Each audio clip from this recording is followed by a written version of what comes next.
Financial markets పై పట్టు సాధించాలనుకునే వాళ్ళు Revanth conduct చేసే వెబినార్ కోసం ఈ నెంబర్ కి కాల్ చేయండి. నమస్తే, వెల్కమ్ టు సుమన్ టీవీ. నేను విష్ణు. ప్రస్తుతంతో పాటు NISM and CRISIL certified wealth manager Revanth చలంలా ఉన్నారు. వారితో మాట్లాడదాం. నమస్తే రేవంత్. నమస్తే అండి. రేవంత్, ఏంటి అసలు మార్కెట్ లో బ్లడ్ బాత్లు కంటిన్యూ అవుతూనే ఉన్నాయి. ఒక్కసారి మనం గురువారం నాటి మార్కెట్ గురించి మాట్లాడుకుందాం. మార్కెట్ ఎక్కడ క్లోజ్ అయింది ఏంటనే దాని గురించి. సెన్సెక్స్ ఏమో 77,500, నిఫ్టీ ఏమో 23,500. అవునండి. సో రీసెంట్ టైమ్స్ లో ఒక్కసారి మార్కెట్ ని గమనిస్తే 10% మార్కెట్ ఫాల్ అయి డౌన్ ట్రెండ్ లో వెళ్తోంది. అవునండి. ఎందుకు మార్కెట్ లో ఇంత పెద్ద ఎత్తున బ్లడ్ బాత్లు జరుగుతున్నాయి? కారణాలేంటి? అదే విధంగా అసలు ఏ ఇండెక్స్ పరిస్థితి ఎలా ఉంది ఒక్కసారి చెప్పగలరు? మనకి ఆల్మోస్ట్ సెప్టెంబర్ 27వ తారీఖున మనకి డౌన్ సైడ్ ఫాల్ స్టార్ట్ అయింది. అక్కడ మేక్ చేసిన హై నుంచి నిఫ్టీ అయితే దాదాపుగా 26,200 నియర్ టు 300 వరకు కూడా వెళ్ళి అక్కడ నుంచి రివర్సల్ మొదలు పెట్టింది. సో మనకి ఇప్పుడు ఆల్మోస్ట్ 23,500 వరకు వచ్చింది. సో నెక్స్ట్ దాని లెవెల్ ఏంటి, అది కూడా important. So major reason one simple, మనకి ఇంకేమీ లేదు, FIS సెల్లింగ్ ఒకటే రీజన్. సో గ్లోబల్ గా మార్కెట్స్ అంతా స్టేబుల్ గానే ఉన్నాయి. US లో ఎటువంటి ఇబ్బందులు లేవు. కేవలం ఇండియన్ మార్కెట్ లో మాత్రమే మనకి సెల్లింగ్ అనేది హెవీగా జరుగుతుంది. సో బేసిక్ ఇక్కడ నుంచి 10% పడ్డది కదా, ఇక్కడ నుంచి ఇంకా పడుతుందా? సో దాని గురించి కూడా డిస్కస్ చేద్దాం. సో పడటానికి ఫస్ట్ రీజన్స్ ఏంటి? FIL అమ్ముతున్నారు. ఎందుకు అమ్ముతున్నారు? సో బేసిక్ గా మనము కంపారిటివ్ ఇంతకు ముందు కూడా చెప్పాం, when compare to other markets మన మార్కెట్స్ చాలా ఫాస్ట్ గా గ్రో అవ్వటం. ఆల్రెడీ ఇంతకు ముందు పెట్టినటువంటి ఫారెన్ ఇన్వెస్టర్స్ అయి ఉండొచ్చు, లేకపోతే బిగ్ ఇన్వెస్టర్స్ మన ఇండియాలో ఉన్నటువంటి పెద్ద ఇన్వెస్టర్స్ అయి ఉండొచ్చు. వాళ్ళందరూ కూడా హెవీ ప్రాఫిట్ లో కూర్చొని ఉంటారు. సో బై డిఫాల్ట్ గా ఏం చేస్తారు? ప్రాఫిట్ ఉంది కదా అని చెప్పి అలా ఉంటారా? సో స్టాక్స్ అన్ని ఒకటే దగ్గర అక్యుములేట్ అయి ఉంటారా? సరిపోతుందా? మార్కెట్ లో లిక్విడిటీ రావాలి. సో అగైన్ మళ్ళీ వాళ్ళు ఎంటర్ అవ్వాలంటే ఏం చేయాలి? మార్కెట్ లోకి వాళ్ళ దగ్గర ఉన్నటువంటి స్టాక్స్ ను ఆఫ్లోడ్ చేయాలి. నథింగ్ బట్ ప్రాఫిట్ బుకింగ్ అని అంటాం. సో ప్రాఫిట్ బుకింగ్ ఇప్పుడే చేయడానికి గల రీజన్స్ ఏంటి? సో మనకి మార్కెట్స్ లో వస్తున్నటువంటి నెంబర్స్, సో కంపెనీస్ పోస్ట్ చేసినటువంటి రిజల్ట్స్ కొంత వీకర్ గా కనిపిస్తున్నాయి. సో 2020 కోవిడ్ తర్వాత వస్తున్నటువంటి రిజల్ట్స్ లో ఇవే వీకర్ రిజల్ట్స్ అని చెప్పి అందరూ చెప్తున్నారు. సో ఇక్కడ ఒక చిన్న కంపారిజన్ కూడా మనం మాట్లాడుకోవాలి. సో బేసిక్ గా వీకర్ రిజల్ట్స్ వస్తున్నాయి, ఓకే. మనం కంపారిజన్ దేంతో చేస్తున్నాము? 2020 కోవిడ్ తర్వాత అని మాట్లాడుతున్నాం. 2020 కోవిడ్ తర్వాత జరిగింది ఏంటి? ఎకానమీ అనేది కంప్లీట్ గా షట్ డౌన్ అయిపోయింది, రైట్? సో ఆ తర్వాత వచ్చిన రిజల్ట్ బై డిఫాల్ట్ కొంత తక్కువగానే ఉంటది. అక్కడి నుంచి ఏం జరిగింది? సో మొత్తం ఎకానమీ ఒకేసారి ఓపెన్ అయిపోయింది కాబట్టి వాళ్ళకి రిజల్ట్స్ అనేవి బెటర్ గా కనిపిస్తాయి. కంపారిజన్ దేంతో చేస్తాం? క్వార్టర్ ఆన్ క్వార్టర్, తర్వాత ఇయర్ ఆన్ ఇయర్ చేసుకుంటూ పోతాం. సో బిగినింగ్ లో క్వార్టర్ ఆన్ క్వార్టర్ బెటర్ గా కనిపించింది, ఆ తర్వాత ఇయర్ ఆన్ ఇయర్ కూడా బెటర్ గా కనిపించింది. సో ఇప్పుడు ఏం జరిగింది 2024లో అంటే ఇప్పుడు మార్కెట్ మళ్ళీ కంప్లీట్ గా దాని ఇన్లైన్ వాల్యూలోకి వచ్చేసింది. సో ఇక్కడ నుంచి వచ్చేటువంటి రిజల్ట్స్ ఒక రకంగా నా దృష్టిలో కరెక్ట్ రిజల్ట్స్ గా నేను పరిగణిస్తా. ఇంతకు ముందు అంతా ఏంటి, ఎకనామిక్ స్లో డౌన్ నుంచి ఎకనామిక్ రివైవల్ వైపుగా వెళ్తున్నాం కాబట్టి రిజల్ట్స్ అనేవి బెటర్ గానే పోస్ట్ అవుతాయి. దాంతో పాటుగా ఇండియాలోనే కాదు ప్రపంచవ్యాప్తంగా అన్ని దేశాలు ఎకానమీని బూస్ట్ చేసే డబ్బుల్ని పంచి లిటరల్ గా. సో బేసిక్ బై డిఫాల్ట్ గానే మనకి నెంబర్స్ అనుకు బాగా వస్తాయి. మనకి ప్రభుత్వాలు కూడా ఇంతకు ముందు మన ఇండియన్ గవర్నమెంట్ కూడా గవర్నమెంట్ క్యాపెక్స్ అనేది బాగా పెట్టింది. పబ్లిక్ క్యాపెక్స్ అని అంటాం, క్యాపిటల్ ఎక్స్పెండిచర్ బాగా పెట్టింది. సో బేసిక్ గా మన క్యాపిటల్ ఎక్స్పెండిచర్ వల్ల కూడా మన ఎకానమీ బాగా బూస్ట్ అయింది. తర్వాత ఏం జరిగింది? ఎకనామిక్ ఎక్స్పెండిచర్ తగ్గిస్తాము, మాకు ఫిస్కల్ డిఫిషిట్ బాగా పెరిగిపోయింది. సో బేసిక్ గా మేము దాన్ని కంట్రోల్ చేస్తాం అనేది ఒక మాట కూడా వచ్చింది.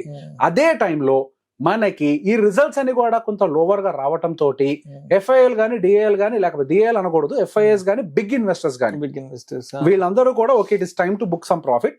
సో నెంబర్స్ కూడా మనకి వీకర్ గా వస్తున్నాయి. దాంతో పాటుగా ఇన్ఫ్లేషన్ నెంబర్ మనకి మొన్న వచ్చింది, అది కూడా ఎక్స్పెక్టెడ్ కంటే ఎక్కువగా వచ్చింది. మధ్యలో కొన్నాళ్ళు ఏదో మనకి 4Bలోకి వెళ్ళినట్టుగా వెళ్ళినా కానీ సో RBI కూడా క్లియర్ గా చెప్పింది, మీ ఇంట్రెస్ట్ రేట్ కట్ ఇప్పుడప్పుడే చెయ్యము, మీ కన్సిక్యూటివ్ గా ఒకసారి ఇన్ఫ్లేషన్ చెక్ చేయాలి అని. So they know something inside. So the same way అదే జరిగింది. ఇప్పుడు 6.1 6.2 ఎంత వచ్చింది, ఎక్స్పెక్టెడ్ 5.9, దానికంటే ఎక్కువగా ఇన్ఫ్లేషన్ పెరిగింది. ఇన్ఫ్లేషన్ పెరిగితే ఏమవుతుంది? ఇంట్రెస్ట్ రేట్ కట్స్ రావు. ఇంట్రెస్ట్ రేట్ కట్స్ రాకపోతే అది కూడా ఇబ్బంది. సో బేసిక్ గా ఇప్పుడు ఒక ఇన్ఫ్లేషన్ పెరగటం వల్ల ఎవరికి నష్టం? Every consumption activity will be affected. ఎందుకు? వాళ్ళకి రా మెటీరియల్ అంతా కూడా ఎక్స్పెన్సివ్ గా దొరుకుతుంది. వాళ్ళకి ఎక్స్పెన్సివ్ గా దొరికితే వాళ్ళు ఏం చేయాలి? ఆ కాస్ట్ ని పాస్ ఆన్ చేస్తే వాళ్ళ రెవెన్యూస్ బాగుంటాయి, ప్రాఫిట్స్ బాగుంటాయి. ఆ కాస్ట్ ని ఇప్పుడు పాస్ ఆన్ చేసే కండిషన్ లో వాళ్ళు లేరు. ఎందుకు అని అంటే వాళ్ళ గ్రోత్ అనేది అబ్నార్మల్ గా ఇప్పుడు కనిపించట్లేదు. బేసిక్ గా బయింగ్ అనేది తగ్గింది. బయింగ్ ఎందుకు తగ్గింది అంటానికి దేర్ ఆర్ డిఫరెంట్ రీజన్స్. ఒకటి డబ్బులు లేవా, XYZ రకరకాల రీజన్స్ ఉండొచ్చు కాక, ఇన్ఫ్లేషన్ పెరగటం, వాళ్ళ కాస్ట్ ని పాస్ ఆన్ చేయలేకపోవటం, నెంబర్స్ మీద దాని ఇంపాక్ట్ ని చూపించుకోవటం, ఇదంతా కూడా ఓవరాల్ గా నెంబర్ వీక్నెస్ కి అయితే ట్రిగ్గర్ చేసింది. సో ఈ నెంబర్ వీక్నెస్ ఓకే ఎంతకాలం కంటిన్యూ అవ్వచ్చు? ఇన్ఫ్లేషన్ కంట్రోల్ అయ్యేంత వరకు కంటిన్యూ అవుతూనే ఉంటది. ఇన్ఫ్లేషన్ ఎప్పుడు కంట్రోల్ అవ్వచ్చు? ఐఎమ్ ఎక్స్పెక్టింగ్ మేబీ ఇంకొక 1-2 quarters లో మనకి ఇన్ఫ్లేషన్ కూడా కొద్దిగా స్టెబిలైజ్ అవుతుంది. ఇన్ఫ్లేషన్ స్టెబిలైజ్ అయితే కన్సంప్షన్ థీమ్ బాగా ప్లే చేస్తుంది. కన్సంప్షన్ థీమ్ రివైవ్ అయింది అంటే ఆటోమేటిక్గా అన్ని రివైవల్లోకి వెళ్తూ ఉంటాయి. సో ఇప్పుడు మార్కెట్ 10% పడింది. ఇది మంచిదేనా? ఇక్కడ నుంచి మనకి ఇంకేదైనా రివర్సల్ వస్తుందా? మార్కెట్ ఇంకా పడుతుందా? సో ఇప్పుడు వచ్చేసరికి రకరకాల వ్యూస్ మనకి యూట్యూబ్ లో కనిపిస్తున్నాయి. మార్కెట్ 10% పడ్డది అని అంటే we have to be very cautious, ఇక్కడ నుంచి ఇంకెక్కువ కూడా పడొచ్చు అని. సో మనం ఫస్ట్ నుంచి మార్కెట్ పడుద్ది అన్న స్టాండ్ మీదే ఉన్నాం. మనం అప్పటి నుంచి ఎప్పుడు మన స్టాండ్ మార్చలేదు. ఇప్పుడు మార్కెట్ పడ్డది కదా, ఇప్పుడు నా స్టాండ్ లో కొంచెం ట్విస్ట్ చెప్తాను. 10% పడ్డది కాబట్టి సహజంగా 10% మార్కెట్ ఫాల్ అయినప్పుడు దీని ఒక బల్క్ బయింగ్ జోన్ కింద చాలా మంది రీటైలర్స్ కానీ మంచి మంచి ఇన్వెస్టర్స్ కానీ పరిగణిస్తూ ఉంటారు. 10% ఫాల్ అనేది రెగ్యులర్ గా వచ్చేది కాదు, 2-2.5 సంవత్సరాలకు ఒకసారి జరిగేటువంటి ఒక యాక్టివిటీ అది. సో బేసిక్ గా మనకి 2022 తర్వాత నాకు తెలిసి ఇప్పుడు వచ్చింది అనుకుంటా ఒక 10% సిరీస్ ఆఫ్ ఫాల్. సో దాని అడ్వాంటేజ్ తీసుకోవడానికి ట్రై చేస్తారు. వాళ్ళు ఒక్కళ్ళేనా, మళ్ళీ డిఏలం ఖాళీ కూర్చున్నారా? వాళ్ళ దగ్గర ఇంకా 1,40,000 కోట్లు ఇంకా క్యాష్ ఖాళీగా ఉంది. ఆ క్యాష్ ని ఎంతకాలం వెయిట్ చేస్తారు? వాళ్ళు కూడా ఇట్లాంటి ఒక డిప్ వస్తే బై చేద్దామని ట్రై చేస్తూ ఉంటారు. సో వాళ్ళ బయింగ్ కూడా స్టార్ట్ చేస్తారు. సో వీళ్ళందరూ బై చేస్తే ఎఫ్ఐఎల్ దాటికి ఇప్పుడు దాకా తట్టుకోలేదు కదా, ఇక మీద తట్టుకుంటామా అని అంటే ఎస్, ఎఫ్ఐఎల్ గనక దాడి ఇంకా పెంచితే డెఫినెట్ గా మనం తట్టుకోం. కానీ ఇక్కడి నుంచి ఎక్కువగా కిందకి పట్టడానికి అవకాశం లేదేమో అనేది నా అసంప్షన్. సో టెక్నికల్ గా నేను చూసుకున్నప్పుడు అటు సెన్సెక్స్ లో కానీ నిఫ్టీలో కానీ నాకు బిలో 5% లోనే సపోర్ట్స్ గట్టిగా యాక్ట్ అవుతాయి అనేది అయితే కనిపిస్తుంది క్లియర్ గా. కరెక్ట్ గా చెప్పాలంటే 2-3% లోనే సపోర్ట్ స్టార్ట్ అయిపోతుంది అనిపిస్తుంది. బ్యాంక్ నిఫ్టీలో కూడా ఆల్మోస్ట్ 2-3% లో సపోర్ట్స్ కనిపిస్తున్నాయి. సో టెక్నికల్ గా కూడా సపోర్ట్ లెవెల్కి వచ్చినప్పుడు ఏమవుతుందంటే బయర్స్ అందరూ కూడా, సో ఫండమెంటల్ గా ఫాలో అయ్యే వాళ్ళు యాక్టివేట్ అవుతారు 10% పడ్డది కాబట్టి. టెక్నికల్స్ ఫాలో అయ్యే వాళ్ళు కూడా యాక్టివేట్ అయిపోతారు. సో దాంతో పాటు ఆల్గోస్ కూడా ట్రిగర్ అయిపోతాయి. ఆల్గోస్ ఎలా సెట్ చేస్తారు? ఐదర్ ఫండమెంటల్ ఆర్ టెక్నికల్, ఈ రెండు కూడా కొంత యాక్టివేట్ అవడానికి అవకాశం ఉంది. సో యాక్టివేట్ అవుతాయి కదా, ఇక్కడి నుంచి మార్కెట్ పైకి వెళ్ళొద్దా అంటే దానికి అవకాశం లేదు. మార్కెట్ స్టెబిలైజ్ అవ్వడానికి ఏమన్నా ఆపర్చునిటీ ఉంటదేమో కానీ మార్కెట్ పైకి వెళ్ళిపోవడానికి అయితే ఎక్కువ అవకాశాలు అయితే నాకు కనిపించట్లేదు. ఎందుకు? ఇందాక నేను చెప్పినట్టుగా కన్సిక్యూటివ్ ఒక 2 quarters అన్నా కానీ మనకి నెంబర్స్ బెటర్ గా కనిపించాలి. సో ప్రామిసింగ్ గా ఎప్పుడైతే కంపెనీ నెంబర్స్ పోస్ట్ చేస్తాయో అందరికీ ధైర్యం వస్తుంది, అక్యుములేషన్ అనేది ఫాస్ట్ గా చేయడం మొదలు పెడతారు. సో బేసిక్ గా అదే సెక్టార్స్ విషయంలోకి వచ్చేసరికి మనకి మొన్నటి వరకు కంపారిటివ్ టు నిఫ్టీ మనకి స్మాల్ క్యాప్ చాలా తక్కువ కరెక్ట్ అయింది. మిడ్ క్యాప్ కూడా కంపారిటివ్ నిఫ్టీతో ఈక్వల్ గా కరెక్ట్ అయింది, కానీ స్మాల్ క్యాప్ తక్కువగా అయింది. కానీ రీసెంట్ గా వచ్చిన ఈ లాస్ట్ 1 week ఫాల్ లో స్మాల్ క్యాప్ కొంచెం అగ్రెసివ్ గా కరెక్ట్ అవడం మొదలుపెట్టి అటు నిఫ్టీ గానీ సెన్సెక్స్ గానీ మిడ్ క్యాప్ గానీ స్మాల్ క్యాప్ గానీ అన్ని 10% లోకి వచ్చాయి యావరేజింగ్. సో ఇవన్నీ కూడా 10% కరెక్షన్ కి వచ్చాయి కదా, ఇవి ఓకేనా అంటే నాకు స్మాల్ క్యాప్ లో కొంచెం కరెక్షన్ కి ఇంకొంచెం ఎక్కువ స్కోప్ కనిపిస్తుంది. టెక్నికల్ గా కూడా ఇంకొక 5% వరకు కూడా మనకి కరెక్షన్ ట్రిగ్గర్ అవుతుందా అనే ఒక, అంటే టెక్నికల్ జోన్స్ కనిపించట్లేదు. హౌఎవర్ వాల్యుయేషన్ పరంగా హై ఉన్నాయి. సో టెక్నికల్ గా చూసినా గానీ దీంట్లో బయర్స్ ఎంటర్ అవ్వాలంటే ఇంకొక 5% కరెక్షన్ జరిగితే టెక్నికల్ గా కూడా బయర్స్ ఎంటర్ అవడానికి అవకాశం కనిపిస్తుంది. అలా కాకుండా మిడ్ స్మాల్ సెన్సెక్స్ వీటన్నిటిలో 2-3% లో మనకి టెక్నికల్ బౌన్స్ రావడానికి ఎక్కువ స్కోప్ కనిపిస్తుంది. ఇప్పుడు టెక్నికల్ బౌన్స్ వస్తుంది, కానీ స్టెబిలిటీ ఎక్కడ రావచ్చు అని అంటే ఇంకొక 2-3% నుంచి మనకి స్టెబిలిటీ స్టార్ట్ అవడానికి స్కోప్ ఉంది. సో రీసెంట్ గా పడ్డ వాటిల్లో మనకి లోయెస్ట్ ఏదైనా పడింది అంటే డెఫినెట్ గా ఐటీ సెక్టర్. మన ఐటీ సెక్టర్ అని చెప్పి ఎప్పటి నుంచో మనం మాట్లాడుకుంటుంది ఐటీ సెక్టర్ గురించి. సో రీసెంట్ గా మనం మాట్లాడుకున్నప్పుడు, ఇంతకు ముందు మాట్లాడినప్పుడు అదే చెప్పాం, ఫెయిర్ వాల్యుయేషన్ ఉన్నటువంటి ఏ సెక్టర్ అయినా కానీ అబ్నార్మల్ కరెక్షన్స్ కి, మార్కెట్ బ్యాడ్ గా ఉన్నా అబ్నార్మల్ కరెక్షన్స్ కి గురి కావు. ఎందుకు అని అంటే రీసెంట్ గా ఎటువంటి రిటర్న్స్ డెలివర్ చేయలేదు కాబట్టి ఆల్రెడీ ఇంతకు ముందు ఎంటర్ అయిన వాళ్ళు కూడా, లోవర్ లెవెల్స్ ఉన్నప్పుడు ఎంటర్ అయిన వాళ్ళు కూడా ప్రాఫిట్స్ లో ఉండరు కాబట్టి బుక్ చేయరు. బుక్ చేయకపోతే ఎక్కడికి వెళ్తుంది? సో కిందకి వెళ్ళట్లేదు. ఐటీ వాజ్ వెరీ స్టేబుల్, దానికి ఫండమెంటల్ అదర్ రీజన్స్ కూడా ఉన్నాయి, ఇక్కడ అవసరం లేదు ఇప్పుడు అది. సో మనకి ఇంకా నెక్స్ట్ మెటల్ సెక్టర్ దాదాపుగా 15% కరెక్ట్ అయింది. అండ్ అదేవిధంగా తర్వాత మనకి పిఎస్యు బ్యాంక్ సెగ్మెంట్ వచ్చేసరికి దాదాపుగా 20% కరెక్ట్ అయింది. సో పిఎస్యు బ్యాంక్స్ మొన్న ఈ మధ్య బాగా ర్యాలీ అయిన తర్వాత ఇప్పుడు అసలు యాక్చువల్ గా మనకి ఎలక్షన్ తర్వాత అసలు దాని హై వైపు కూడా పోలేదు. ఎలక్షన్ కంటే ముందు June 3వ తారీఖు ఏదైతే హై మేక్ చేసింది అదే లాస్ట్, అక్కడి నుంచి దాని దరిదాపుల్లో కూడా పోవడానికి కూడా ట్రై చేయలేదు.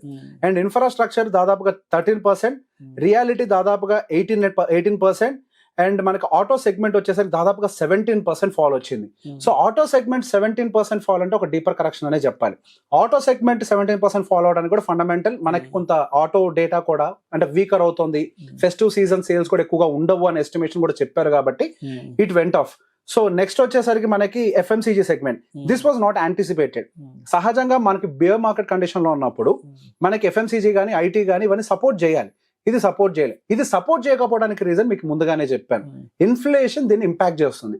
ఇన్ఫ్లేషన్ ఇంపాక్ట్ వల్ల మనకి ఇది కిందకు వస్తుంది. ఇన్ఫ్లేషన్ కంట్రోల్లోకి వచ్చింది అని అంటే మొదటగా ర్యాలీ అవ్వడానికి అవకాశం ఉంది నా దృష్టిలో అయితే ఎఫ్ఎంసీజీని.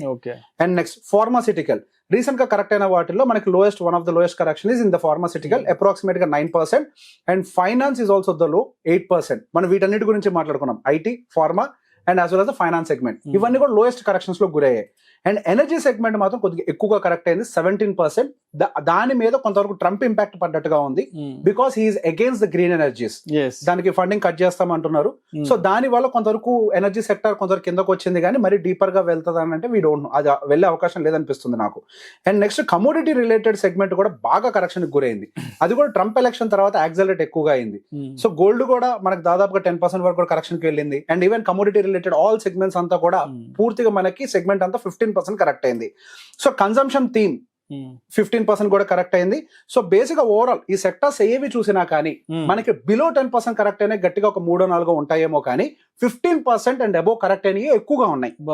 సో బ్రాడర్ పిక్చర్ మనకు 10% కరెక్ట్ అయినట్టుగా కనిపిస్తుంది, కానీ సెక్టార్ వైజ్ గా హెవీ కరెక్షన్ గురైంది. సో ఇది ఒకటే కాదు, అదే మనం స్టాక్స్ పరంగా చూసుకుంటే 20 అండ్ అబోవ్ కరెక్ట్ అయినా విపరీతంగా ఉన్నాయి. 30% ఏది నిఫ్టీ 50 స్టాక్స్ ఓపెన్ చేసి ఒకసారి చూసుకుంటే మొత్తం బ్లడ్ బాత్, మొత్తం అన్ని స్టాక్స్ కూడా విపరీతంగా పడ్డాయి. వెన్ కంపేర్ టు ఇండెక్స్ చాలా ఎక్కువగా పడిపోయినట్టుగా కనిపిస్తుంది. సో స్టాక్స్ ఏవేవి ఎంత పడ్డాయి అనేది ఇంకొక వీడియోలో మాట్లాడదాం. సో మేబీ ఎవరికైనా ఉపయోగపడుతుంది కూడా. సో ఓవరాల్ గా నా వ్యూ, మనం మార్కెట్ వైజ్ గా చూసుకుంటే ఇక్కడి నుంచి ఫాల్ అనేది స్లో డౌన్ అవుతుంది. మార్కెట్ ఫాల్ అవ్వదని నేను చెప్పట్లేదు, స్లో డౌన్ అవ్వడానికి ఎక్కువ అవకాశం ఉంది.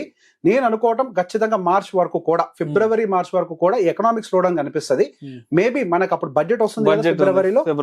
సో అప్పుడేమైనా గనక వాళ్ళు పబ్లిక్ ఎక్స్పెండిచర్ అంటే గవర్నమెంట్ క్యాపెక్స్ కనుక పెంచితే గనక మనకి ఎకనామిక్ రివైవల్ కొంచెం స్పీడ్ గా అవుతుంది. సో మనకి ఈ అదర్ కంపెనీస్ అనేది కూడా అడ్వాంటేజ్ ఉంటది, కాబట్టి మనకి మేబీ బడ్జెట్ తర్వాత ఏమైనా రివైవల్ కనిపించచ్చు. కానీ ఇక మీదట హైకి వెళ్ళటానికి మాత్రం చాలా గండు కాలం, హైస్ కి వెళ్ళడం కష్టం. అంటే up to January month end వరకు, జనవరి మంత్ అండ్ ఫిబ్రవరి మంత్ అని కూడా అనుకోవచ్చు మనం. ఇప్పుడు ఫస్ట్ బడ్జెట్ రాగానే అయిపోదు, డీకోడ్ చేయాలి, డీకోడింగ్ కూడా చేస్తారు. ఫస్ట్ మార్కెట్ డీకోడింగ్ చేసిన తర్వాత క్లారిటీ దేనికి వస్తుందో వాటి మీద రివైవల్ స్టార్ట్ అవుతుంది. సో నా అంచనా ప్రకారం అప్పుడు కూడా హైస్ కి వెళ్తుంది మార్కెట్. మేబీ అక్కడి నుంచి కొంచెం ఒక్కొక్క మెట్టెక్కే ప్రయత్నం చేస్తుంది, కానీ మనకి ఓవరాల్ గా 2025 అంతా కూడా స్లో మూమెంటమే ఉంటది. ఇప్పుడు ఉన్న రిటర్న్స్ చూడటానికి అవకాశాలు అయితే ఎక్కువగా కనిపించట్లేదు. Thank you so much Revanth. Thank you అండి. ఏ కారణాల వల్ల మార్కెట్లు ఇంతలా ఫాలో అవుతున్నాయి అనే దాని గురించి చాలా చక్కగా మీ అనాలిసిస్ తెలియజేస్తే thank you so much. Thank you అండి.